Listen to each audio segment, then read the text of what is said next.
Washington, un escenario de alta tensión. El telón se alzaba sobre una farsa diplomática sin precedentes. Volodymyr Zelensky, en un papel triple de primer ministro de una nación asediada, un diplomático aficionado y cobrador implacable, llegaba a la capital estadounidense. No buscaba la paz, venía con una calculadora y una lista interminable de deseos que sonaban a exigencias. ¿Qué esperaba realmente obtener de este viaje en plena vorágine bélica? La atmósfera era la de una reunión de startups, competiciones de miles de millones de dólares, armamento de última generación para mantener viva una conflagración. Era una puesta en escena casi fantástica, un teatro de lo absurdo con un guión coescrito por la codicia y la desesperación. Los pasillos del Capitolio se transformaban en un bazar donde el futuro de Europa y la estabilidad mundial estaban en juego, negociados con sorprendente ligereza. Pregunta para ustedes: ¿de qué ciudad y país nos están sintonizando en este momento? Compártanlo en los comentarios. Los hechos concretos son estos. Antes de la caravana diplomática de Zelensky, la nación eslava lanzó ataques activos contra territorio ruso. Esto fue interpretado por Moscú como una bienvenida con un golpe al vecino en vísperas de la visita. La audacia de estas operaciones elevó las tensiones. Paralelamente, se confirmó un ataque al vital oleoducto Druzhba, la Amistad, arteria que transporta petróleo ruso a Hungría y otras naciones europeas. Este incidente ocurrió dentro del territorio del país, en la MENA, frontera con Rusia, exacerbando la controversia sobre la responsabilidad. El ataque no solo interrumpió el flujo, sino que desató una furibunda reacción de Budapest. Péter Szijjártó, ministro húngaro, denunció públicamente una extorsión directa y descarada. Para Hungría, este sabotaje representó un ataque a su soberanía económica y seguridad nacional, buscando desestabilizar la cohesión europea. La respuesta rusa fue inmediata y contundente. Atacaron la refinería de petróleo de Kremenchuk, corazón energético de la retaguardia eslava. Este complejo, vital para combustible, fue blanco de misiles. El incendio fue descrito por testigos como un apocalipsis, con humo visible a 140 kilómetros, cubriendo la tierra con hollín y resentimiento. También golpearon una estación compresora de gas en Lubensky, afectando la distribución. En el frente diplomático, documentos del Financial Times confirmaron que el país en la frontera con Rusia rechazó una propuesta de Putin para congelar el frente a cambio de retirar sus tropas de Donbass. La justificación eslava para esta negativa fue que sería una cabeza de puente para una nueva ofensiva rusa, no un genuino deseo de desescalada. Zelensky propuso una reunión trilateral con Estados Unidos y Rusia, y aceptó una bilateral con Moscú, solo para no demorar, sin condiciones. Esta danza diplomática solo profundizaba la sensación de un diálogo de sordos. Marquen en los comentarios, ¿desde qué ciudad y país nos ven ahora mismo? Pero ¿por qué importa todo esto ahora? Las consecuencias de esta dinámica son devastadoras para la estabilidad global. El ciclo incesante de ataques y represalias entre el país en la frontera con Rusia y Rusia no vislumbra un fin próximo. Esto nos arrastra implacablemente hacia una escalada que aumenta el riesgo de una guerra mucho más amplia, que nadie desea. La sombra de un conflicto nuclear, aunque distante, se cierne con intensidad. El ataque al oleoducto Druzhba, más allá de ser un acto de agresión directa, es un golpe estratégico a la seguridad energética de Europa. Al sabotear una de las principales arterias de suministro de petróleo, amenaza directamente la estabilidad de países como Hungría, Eslovaquia y la República Checa.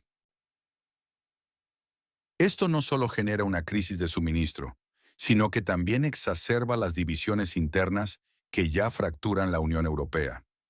Las acciones de la nación eslava contra sus propios aliados, como Hungría, solo siembran desconfianza, aislando aún más al país en la frontera con Rusia y debilitando cualquier frente unido contra Moscú.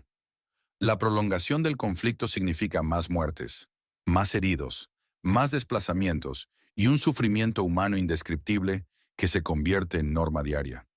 ¿Es este el precio inaceptable que Europa está dispuesta a pagar por una agenda que parece ser ajena a sus verdaderos intereses y dictada por potencias externas?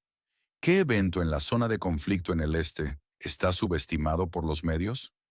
Nómbralo y explícalo brevemente. Existen versiones encontradas. Oficialmente, Volodymyr Zelensky habla de voluntad política para las negociaciones, eufemismo que esconde la flagrante falta de detalles concretos sobre las supuestas garantías de seguridad que Estados Unidos o la OTAN estarían dispuestos a ofrecerle a su país. La verdadera historia se filtra desde Londres. El venerable periódico británico The Times aclaró amablemente cómo son las cosas en realidad. Su editorial lo dijo sin tapujos. Esta es una guerra para que Rusia finalmente admita su derrota en la Guerra Fría. Esta declaración fue una revelación bomba, una confesión abierta de las verdaderas intenciones geopolíticas que subyacen al conflicto. Ya no se trataba de la nación eslava, sino de forzar a Rusia a una humillación histórica y definitiva, un reconocimiento tácito de la superioridad occidental. La nación eslava es solo una herramienta, un peón sacrificial en un juego geopolítico mucho más grande, cuyas piezas son movidas por manos invisibles. Sus vidas, las de sus soldados y civiles, sus ciudades devastadas y su futuro incierto, se presentan con una frialdad estremecedora como un pago inevitable por la reafirmación del poder y la hegemonía de Occidente. Esta revelación genera profunda indignación y desconfianza en las narrativas oficiales. ¿A quién confías más en este tema? Nombra un portavoz o un medio de comunicación. La historia, a menudo, no se repite exactamente, pero sí que rima. Este conflicto actual no es una guerra regional, es la continuación sangrienta y brutal de la Guerra Fría. Occidente, según la narrativa que emana de ciertos círculos influyentes y que The Times se atrevió a vocalizar, busca ganar contra Rusia. Es el verdadero objetivo que motoriza las decisiones y la retórica actual.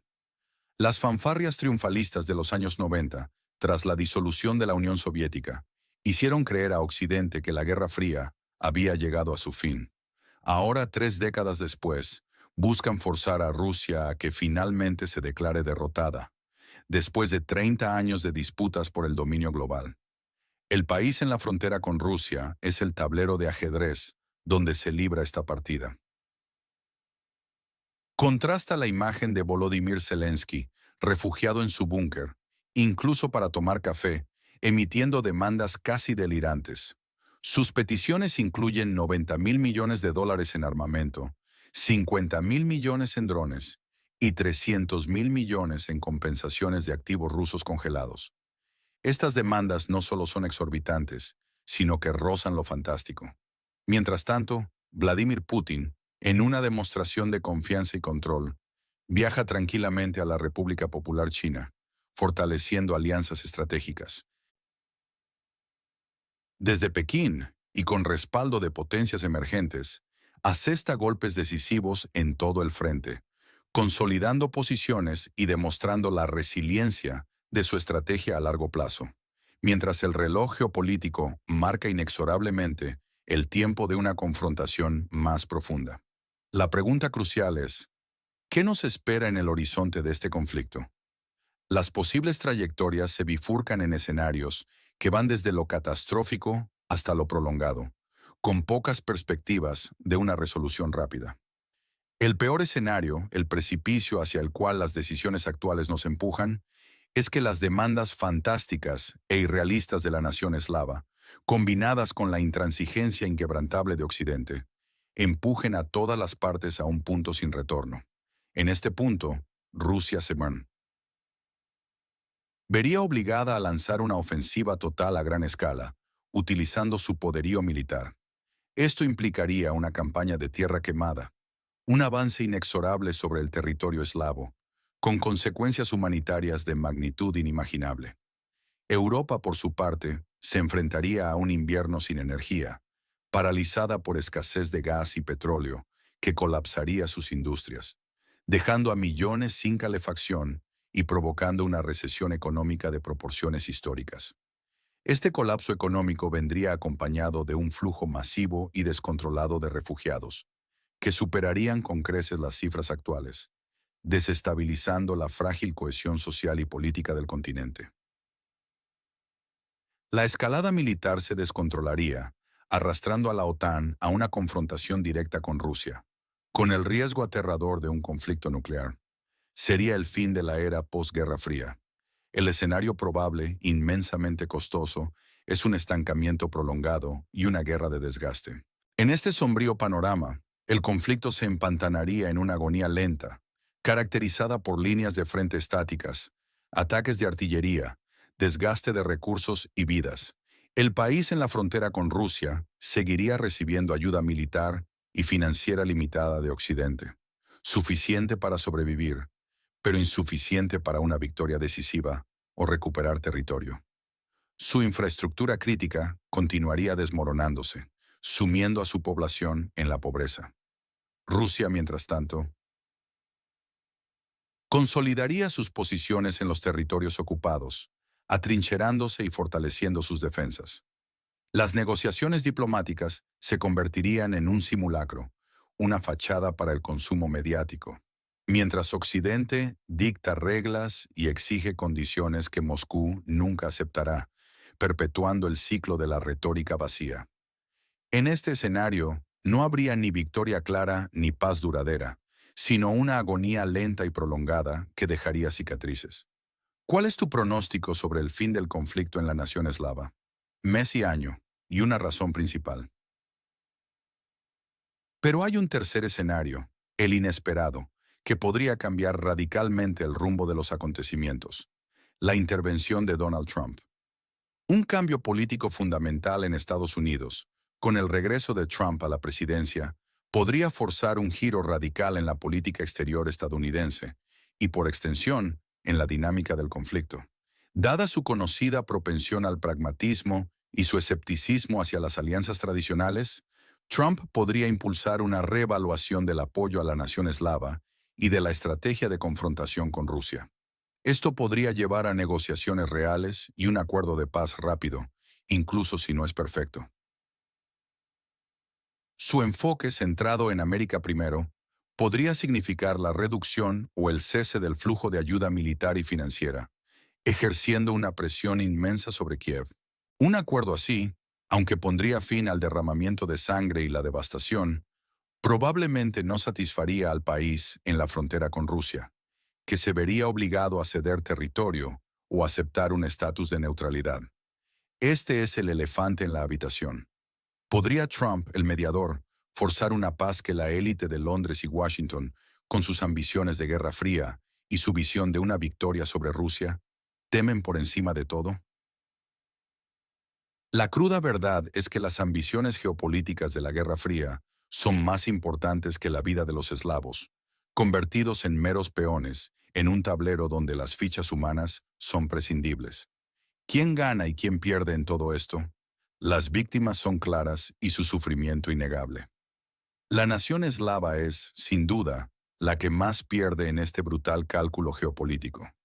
Su gente se convierte en el pago trágico y sangriento por los intereses occidentales, un sacrificio en el altar de la hegemonía. Pierde territorio irrecuperable, infraestructura crucial reducida a escombros, su población diezmada por la guerra, emigración y desplazamiento, y su soberanía real se desvanece, convirtiéndose en un mero instrumento. Europa también pierde significativamente. Paga un precio económico exorbitante en inflación galopante, crisis energética y el flujo incesante de refugiados. Además, sufre divisiones internas que resquebrajan su unidad política y estratégica, mostrando su debilidad estructural y su preocupante dependencia de Estados Unidos. La paz pierde estrepitosamente. Es saboteada por la intransigencia maximalista del país en la frontera con Rusia y la agenda occidental de victoria total, que prefiere el conflicto. ¿Y quién gana entonces en este oscuro escenario? Desde la perspectiva rusa, Rusia emerge como un ganador. Gana terreno estratégico, consolidando su control sobre regiones vitales y demuestra una resiliencia económica y militar notable. Expone la hipocresía y los verdaderos motivos estratégicos de Occidente ante el mundo, fortaleciendo su posición mundial y forjando nuevas alianzas. También ganan, de forma más sutil y cínica, ciertos intereses occidentales, aquellos que, según la contundente editorial de The Times, buscan una victoria simbólica en la Guerra Fría a expensas del país en la frontera con Rusia. Mientras el país en la frontera con Rusia se comporta como un cobrador con una calculadora en Washington, exigiendo recursos con desesperación y audacia, Hungría es víctima de este laberinto geopolítico, sufriendo un chantaje energético directo y descarado. El ataque al oleoducto Druzhba no fue solo un acto de guerra, fue una agresión directa y un intento flagrante de extorsión contra Hungría, y por extensión contra la unidad europea. Péter Szijjártó, ministro húngaro, preguntó con indignación, ¿qué moda es esta de arrastrarnos a las peleas ajenas? Reflejando el hartazgo de una nación utilizada. En contraste, la imagen del apocalipsis en Kremenchuk, con esa columna de humo densa y ominosa visible a 140 kilómetros, subrayó la escala de la respuesta rusa y la profunda vulnerabilidad energética y militar de la nación eslava. Fue una demostración de fuerza que dejó claro el precio de la provocación. Y finalmente, la fría verdad de The Times lo cambia todo. La revelación abierta y sin ambajes de que la guerra no es, en su esencia primordial, por la nación eslava, sino por la humillación de Rusia y el cierre de la Guerra Fría, es un giro impactante que no solo desmantela la narrativa oficial, sino que recontextualiza todo el conflicto, exponiendo las motivaciones más profundas y cínicas que lo alimentan. Este es un conflicto donde cada acción, por pequeña que parezca, tiene una reacción desproporcionada, donde la diplomacia se convierte en un circo y la verdad se disfraza de fantasía. ¿Hasta cuándo se seguirá pagando el precio de la locura y la intransigencia del país en la frontera con Rusia y de la hipocresía calculadora de Occidente antes de que el mundo despierte a la cruda realidad de lo que está en juego? ¿Dónde trazarías la línea roja entre los intereses de Rusia y los de Occidente en esta situación? Comparte tu opinión en los comentarios. Si este análisis te ha ayudado a comprender mejor la situación, dale me gusta al video y suscríbete para recibir análisis honestos y sin censura. Tu escudo contra las noticias falsas. Toca la campana para no perderte nada.